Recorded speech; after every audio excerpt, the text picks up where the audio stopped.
ملا یعقوب د پاکستان پر وړاندې سرحدي مسؤلینو ته تازه سپارښتنې وکړې. څنګه هغوی له پاکستان سره په جنګ کې ستایلي دي، له دې وروسته به له پاکستان سره څه کوي؟ دا ویډیو وګورئ او چینل در سره د لا ډېرو ویډیوګانو لپاره سبسکرایب کړئ. په دې وروستیو کې له پاکستان سره سرحدي ترینګلتیاوې زیاتې شوي او ان جګړې هم رامنځته شوي دي. طالب وزیر خپلو سرحدي مسؤلینو ته سپارښتنې کړې دي او هغوی یې ډېر زیات ستایلي دي.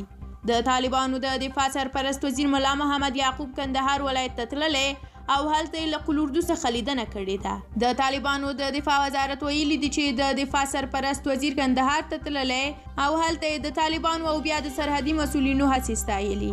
ملا یعقوب زیاته کړې ده چې د اسلامي امارت ځواکونه باید نور هم خپلو دندو ته متوجه شي او کارونو ته زیات دوام پسې ورکړي.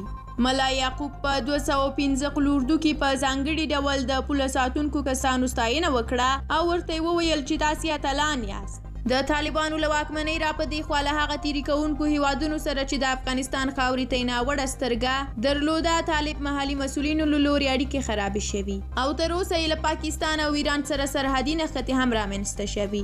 د ننګرهار پر شیلتن ولسوالۍ د پاکستان راکټي بریدونه پر ډیورنډ کرښه د افغانتار لګول د طالبانو او پاکستان د اړیکو خرابېدو لامل شو. طالبانو ویلي دي چې پاکستان ته پر ډیورنډ کرښه د افغانتار لګولو اجازه په هیڅ صورت نه ورکوي. هغوی تیره ورځ هم په نیمروز ولایت کې د هغه پاکستاني ځواکونو چې پر ډیورنډ یا افغانتار لګوه مخه نیولې ده. بلخوا بیا پاکستان تر دې وړاندې د دې موضوع په هکله ویلي و چې له طالبانو سره په همغږۍ غواړي د افغانتار لګولو پروژه پای ته ورسیږي، خو طالبانو بیا د پاکستان دا ادعا رد کړه. د پاکستان د کورنیو چارو وزیر شیخ رشید احمد وویل چې طالبانو سره پر توافق په ډیورنډ کرښه باندې د افغانتار لګولو پروژه پای ته رسوي. هغه دا څرګندونې وروسته له هغه وکړې چې د طالبانو او پاکستاني ځواکونو ترمنځ سرحدي نښتې رامنځته شوي.